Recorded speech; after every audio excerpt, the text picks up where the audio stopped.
la capacidad de reproducir la especie, ¿no? Básicamente decía esto: como las mujeres tienen esta capacidad, que muchas veces parece una condena, la sociedad se ha administrado a sí misma en función de dos grandes niveles de funcionamiento. A las mujeres les ha cedido, según Beauvoir, el ámbito de lo doméstico para que puedan hacer con la reproducción lo que más o menos quieran, y por otro lado ha colocado a los hombres en el espacio de lo público con límites y barreras hasta los espacios reproductivos, ¿no? Ejemplos de eso hay un montón, porque hay rituales, bueno, etcétera, etcétera, ¿no? Entonces Beauvoir le da un mayor nivel. A diferencia de Beauvoir, Rubin, en cambio, entiende que la cultura procesa el sexo, ¿no? Pero al sexo sí tiene un carácter explicativo, que para ella lo traduce a través de todo este discurso que saca de Marx, que saca de Lévi-Strauss, ¿no? Sobre el intercambio de mujeres, ¿no? Entonces, pero ya en Rubin ya están los cimientos de lo que luego va a ser Butler, ¿no? Ya están los cimientos de lo que va a ser Butler, ¿no? Porque hay un momento en donde Rubin lo dice, ¿no? Las mujeres, ¿cómo es? Lo puse la vez pasada, ¿no? Las mujeres por sí no somos ni conejitas de Playboy, ni madres, ni monjas, ni nada. Sino lo somos en cuanto somos introducidas en un conjunto de relaciones. Entonces ahí, aunque el sexo tiene un peso, porque todavía se lo reconoce, tiene un mayor peso las relaciones sociales que van a cubrir, ¿no? Pero, por ejemplo, esto es importante, hay otros estructural funcionalistas en donde el sexo sí tiene, que no son feministas, en donde el sexo sí tiene una explicación mucho más profunda, ¿no? Por ejemplo, tal con Parson, cosas por el estilo, por ejemplo. En donde el sexo sí es explicativo, ¿no? Eso sí es. Porque lo primero que se dijo era que el sexo no era universal, que el sexo no implicaba un comportamiento universal. Eso lo dijo Margaret Mead, ¿no? Margaret Mead, ellas, ¿no? Cuando dijeron que en una comunidad de la Polinesia, ¿no? Pusieron sus 3 ejemplos, Margaret Mead puso sus 3 ejemplos y dijo: en una comunidad los que tienen pene son así, en otras son así, las mujeres son así, ¿no? Entonces, pero en ningún momento se puso en duda que ellos eran hombres, que ellos fueran mujeres, o que el sexo, no, sino más bien como la cultura como una cobertura, por decirlo así, ¿no? En esa misma línea trabaja Gay Rubin, ¿no? Y en general todas las que se insertan en esa orientación sexogénero, ¿no? Pero ya yo creo que ahí está, o sea, claro, no lo dicen como Butler, ¿no? Butler dice: el sexo nunca existió, el sexo siempre fue género. Ya eso tiene una cuota de radicalidad suficiente, ¿no? Lo cual nos ha introducido a un debate a un debate también distinto. ¿Cuánto realmente se puede reconocer frente a los procesos biológicos, anatómicos, ¿no? Esto es un debate, ¿no? La testosterona realmente nos hace más violentos, menos violentos, ¿no? Seguramente que nos asegura de quedarnos calvos, eso sí nos asegura. La testosterona en eso sí nos asegura, pero ¿qué otro sentido explicativo podemos darle a ese? Ahí está el debate, ¿no? Ahí está el debate. Bueno, aquí hay algunos aspectos importantes, ¿no? La identidad siempre proviene y se establece gracias a un proceso de identificación, ¿no? ¿A qué me refiero con un proceso de identificación? Justamente a esto, ¿no? A este proceso por el cual uno llega a ser lo que es, en donde ha sido colocado, ¿no? Hombre, masculino, femenino, bueno, pero ya es que yo, claro, para mí esas herramientas ya han perdido un poco de valor explicativo, pero todavía son válidas, ¿no? Y han perdido valor explicativo no porque no crean que no haya femenino y masculino, sino porque ya no existe una explicación continua sobre eso. Entonces, si se dan cuenta, hay una suerte de... Pero además eso creo que es lo obvio, ¿no? Los seres humanos en general siempre negociamos lo masculino y lo femenino, siempre, ¿no? Siempre estamos en esa negociación continua. Tengamos un órgano sexual u otro, siempre estamos negociándolo, ¿no? Pero bueno, entonces, pero es importante. ¿Qué indica esta característica? Que la identidad no es algo que se da de una vez para siempre, sino es un proceso, ¿no? Es un proceso por el cual se te identifica, ¿no? Esto es importante también, ¿no? La identidad no es resultado de lo que tú quieres, sino de cómo te colocan. Ahí hay críticas y críticas, por supuesto que no vamos a negar el nivel de la agencia, porque si no sería todo transparente, si no todos seríamos simplemente reproductores de las relaciones de poder, pero ya ustedes entienden que está claro. Luego, la identidad siempre es resultado de relaciones de poder, por lo que hemos dicho, ¿no? Como ya el carácter explicativo de la identidad no tiene razón en supuestos universales, abstractos, que siempre son así, ¿no? Ontológicos, diríamos.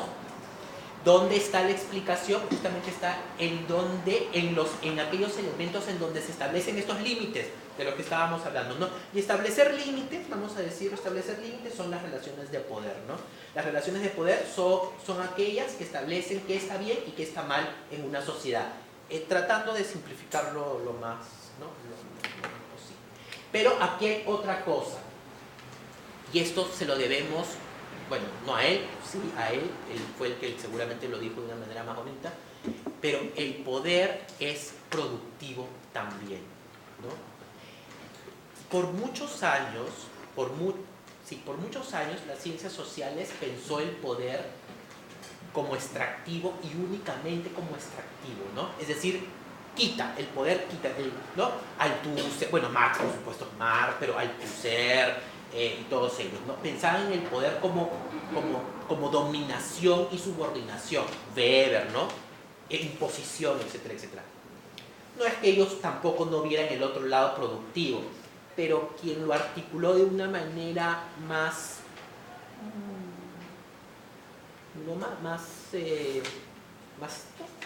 bien hecha, por decirlo así, es Foucault, ¿no?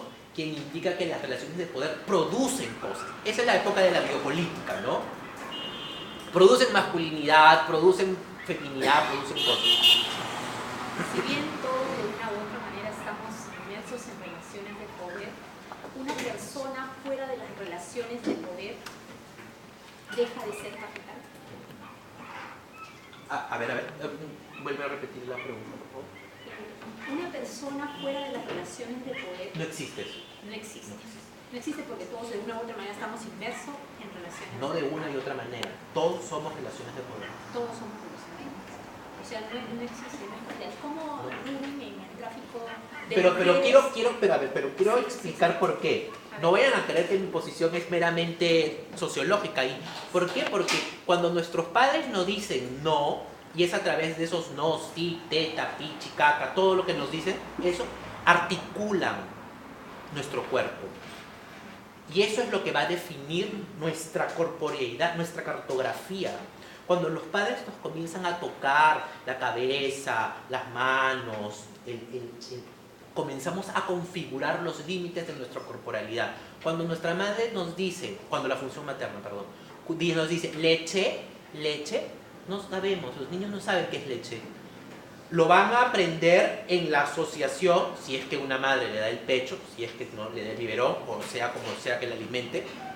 Es ahí en donde se va a comenzar la asociación. E igual con otras cosas, con el no, con el sí, etcétera, etcétera. Ese es el carácter productivo de las relaciones de poder. Ahí está. Por eso que nadie se escapa a esas relaciones de poder. No es posible, porque si no, no hablaríamos. Hablar en el sentido del lenguaje como estructura, ¿eh? Tengan en cuenta eso, ¿no? Por ejemplo, hay un problema. El lenguaje articulado. El lenguaje articulado. Claro, no solamente el lenguaje articulado, no solamente el habla, sino el lenguaje como una estructura. Es así como conocemos la estructura del lenguaje, ¿no? A través de la relación que establecemos con la función materna, ¿no? Por eso que estamos todos dentro de las relaciones de poder.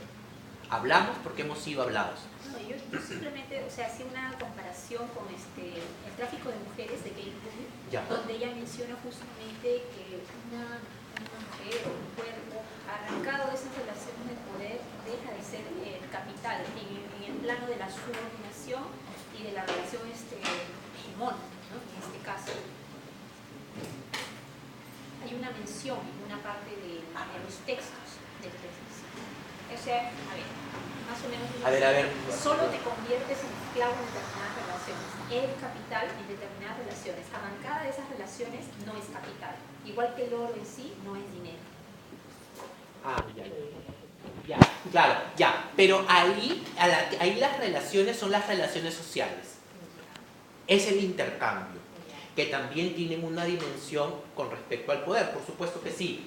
Pero aquí relaciones de poder más bien tiene el sentido de relaciones que definen cosas, que definen el sentido de las cosas. También, por supuesto, relaciones de poder en el sentido más institucionalista, ¿no? Que tiene que ver con la dominación, que también, o sea, porque claro, Foucault también es un autor complejo, ¿no? Entonces, tiene todos esos registros, ¿no? Por ejemplo, ¿no? Por ejemplo, para Foucault, los enunciados de los discursos mismos son unidades prácticas, ¿no? Unidades pragmáticas de sentido. Entonces, por ejemplo, es por eso que a nosotros nos hace eco que por ejemplo, la medicina, por ejemplo, los significantes que la medicina no habitan nuestro cuerpo, ¿no? ¿Ustedes cómo entienden la sexualidad? A través de la medicina, pues, ¿no? En parte, ¿no? Pero así lo comprendemos, ¿no? Porque nos han enseñado en el colegio que tenemos un aparato reproductivo, no sé cuánto, que por aquí, que por allá, ¿no? Y ahí hay toda una consecuencia sobre la educación sexual, la importancia de la educación sexual, ¿no? Sería mucho más interesante que momentos previos le diésemos sentido a todo este conjunto de órganos denominados sexuales y que se le pueda dar más vuelta, ¿no? Ese sería un sentido más productivo, por decirlo así, más, no productivo, sino más empático, por decirlo así, ¿no? Por ejemplo, eso es interesante, ¿no? Pero muchas de las prácticas, no prácticas, pero muchas de las dinámicas de angustia, muchos de los síntomas relacionados con la angustia, ¿no? En la clínica se dan justamente por esos parches de silencio que las funciones criadoras realizan frente a la sexualidad, ¿no? Hay personas, por ejemplo, que nunca se enteraron que iban a menstruar, por ejemplo, cuando menstruaron lloraban, fue terrible, y así, por ejemplo, hombres, por ejemplo, chicos que medianamente nunca supieron que iban a tener una polución nocturna o alguna polución diurna, y cuando la tuvieron estaban ahí y eso les generó, estoy ejemplificando, ¿no? La cosa no es tan simple, pero sí se dan cuenta, ¿no? A eso me refiero, ¿no? Entonces a eso se está refiriendo aquí, que la identidad es producto de actividades de lenguaje, ¿no?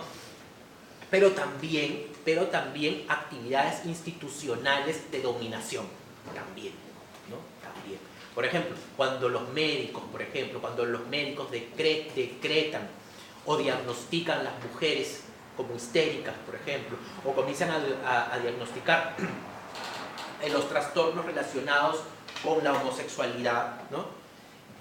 Ahí hay evidentemente una relación de poder, pero que pasa por un discurso institucional, pero además que tiene mecanismos específicos, ¿no? Como la psiquiatrización, como el internamiento, como el tratamiento de hormonas. Sí.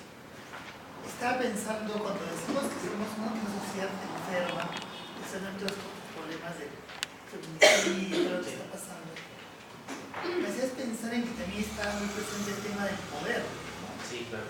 Porque digamos, va como muy ligado al asunto de la sociedad enferma, la enfermedad como una categoría que te hace marginal, que está ligada a raza, poder, una subjetividad determinada, ¿no?